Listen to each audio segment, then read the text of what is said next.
Hey everyone, welcome back. D-Day Duo. This is a club kit from 2024.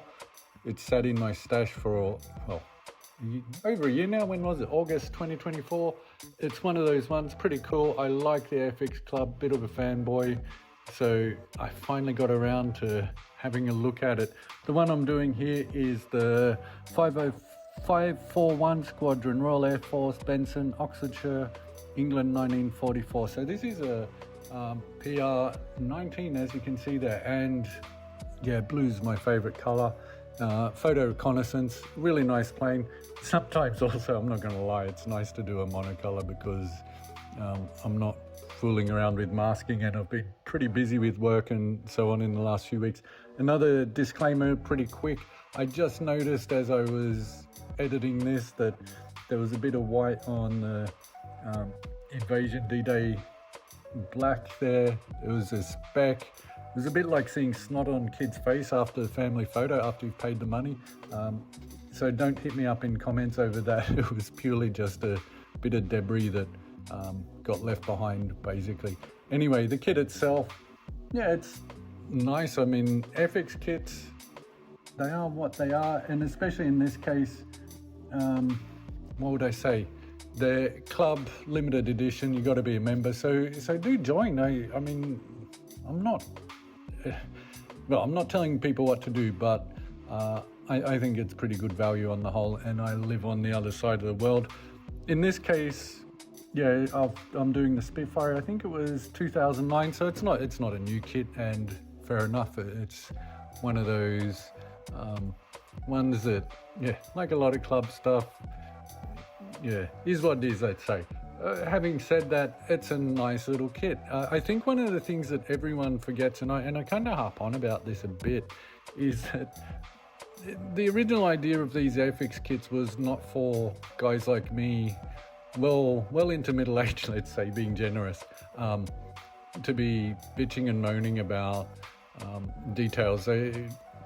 A lot of these kits I was doing in 1978, so I try not to get too hung up on it, I suppose.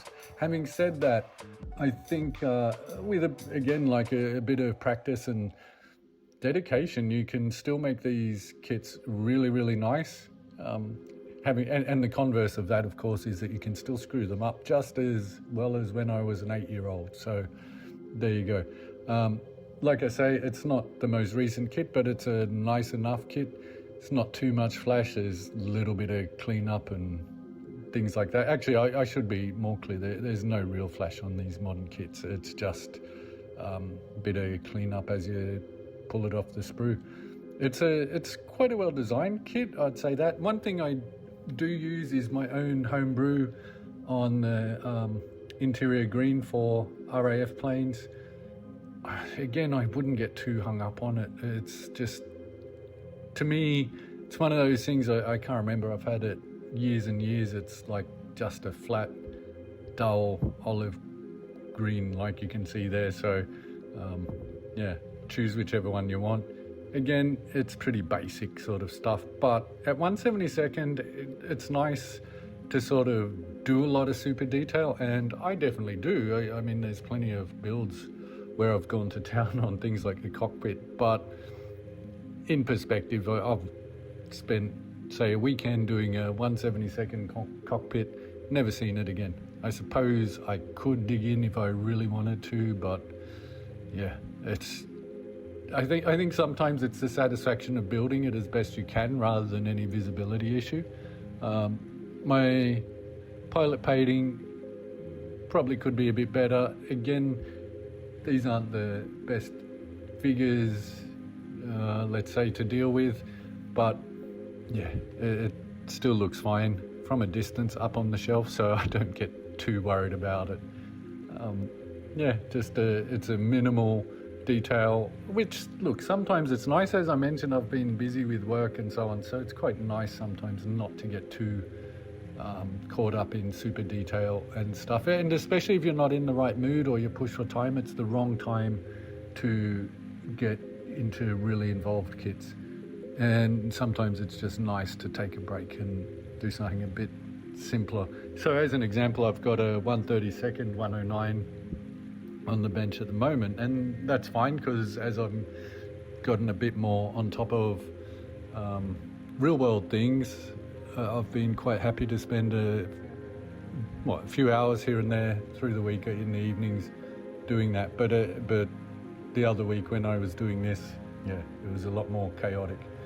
Fit is good, no big problems at all. As you can see there, I think if you're going to get fit with these type of more modern kits, the fit problems are going to 90% of the time be your own doing, where you haven't cleaned up parts enough and things like that. I think especially say on these type of what would I say, there's the wing root isn't perfect, but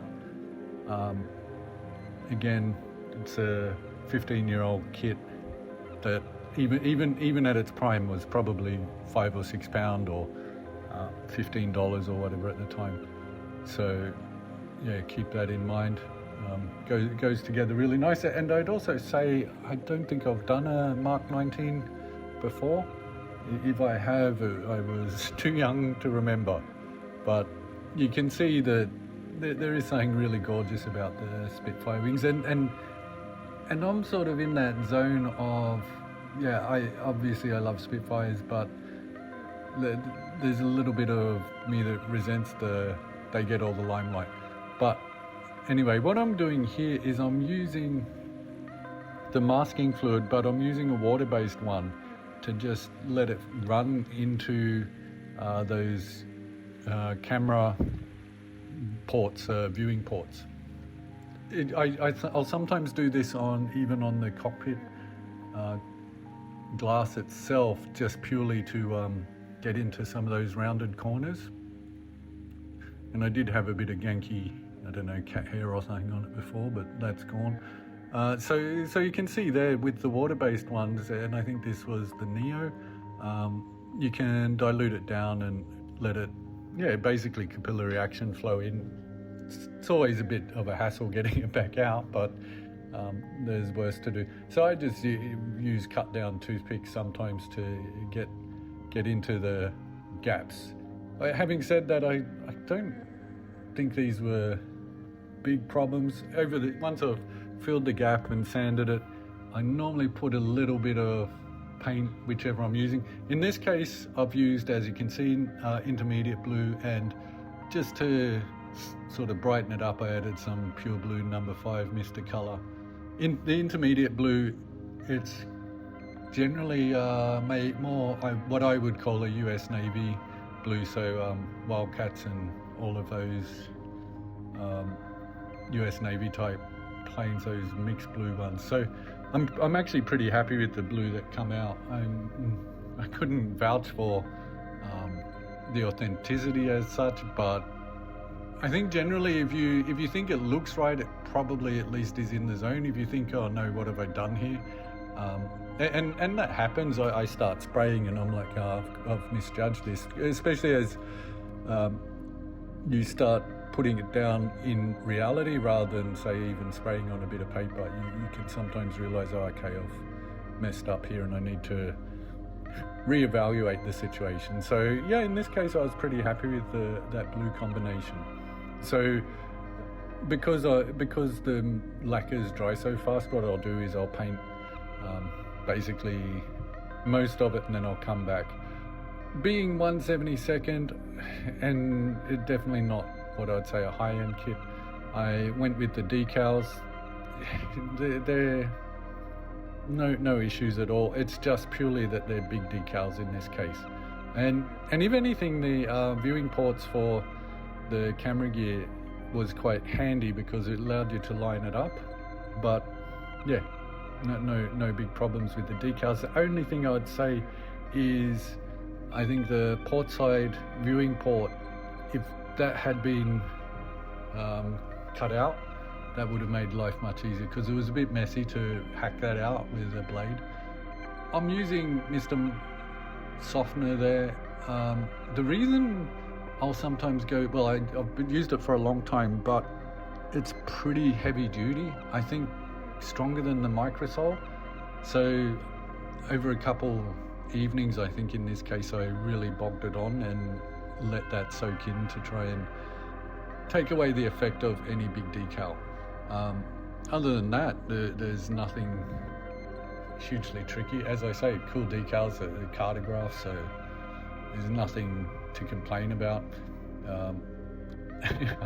I've had much worse decals and decal problems to deal with this. As I say, it was more, I think, just on that viewing port that it was a bit of a hassle.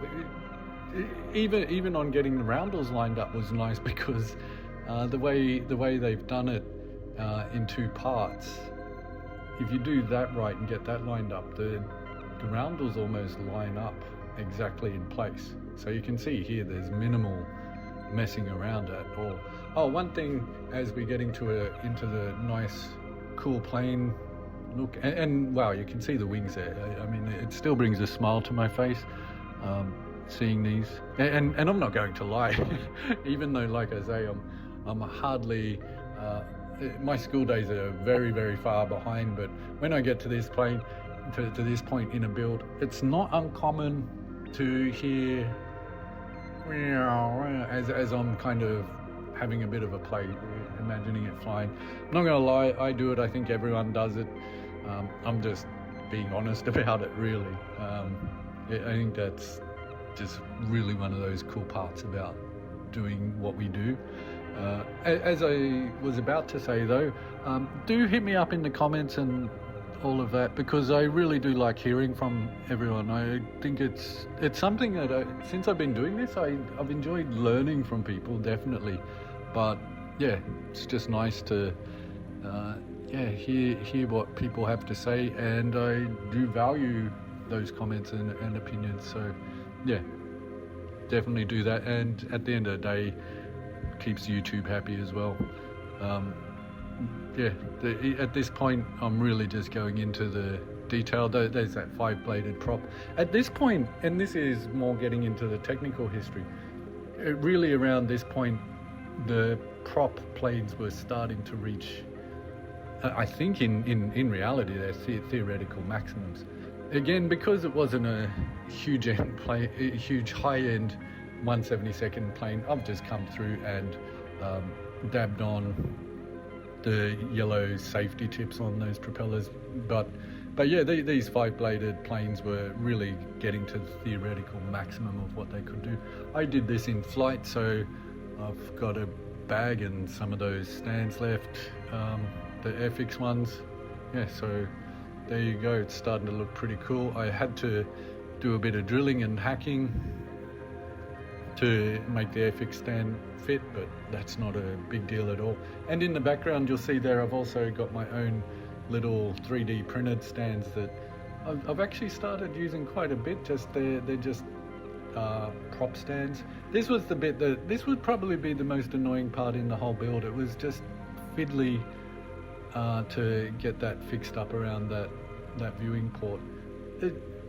It's one of those ones that I'd say annoyed me, because it was more in the category of it didn't have to be that way, if that makes sense, to use that sort of cliche line. Interestingly, my Tamiya drill, which was I think one of my very first builds in this, when I started on YouTube, I use it for this heavy work, but for most small stuff I'll still just use pin vise type drills. But it is something that I still do use quite a lot. At this point, yeah, we're pretty sweet. It's a nice looking plane. As I said at the beginning, there's a white dot that really annoyed me near the roundel there on the invasion stripes, and that was just me rushing to get it out. But really nice plane. I do hope you've enjoyed that. In my next video is, like I said, a 1/32 109, which I generally enjoy the bigger builds, but sometimes they're just that little bit more intensive. Yeah, let me know what you think. Hope you do enjoy it. I'll see you in the next one. I do have, I think it's the Typhoon that'll be coming out at some point, maybe in the next month or two. And we're getting into Christmas, so I'll see you probably 1 or 2 more videos before then. Have a great time. Thanks again. Bye for now.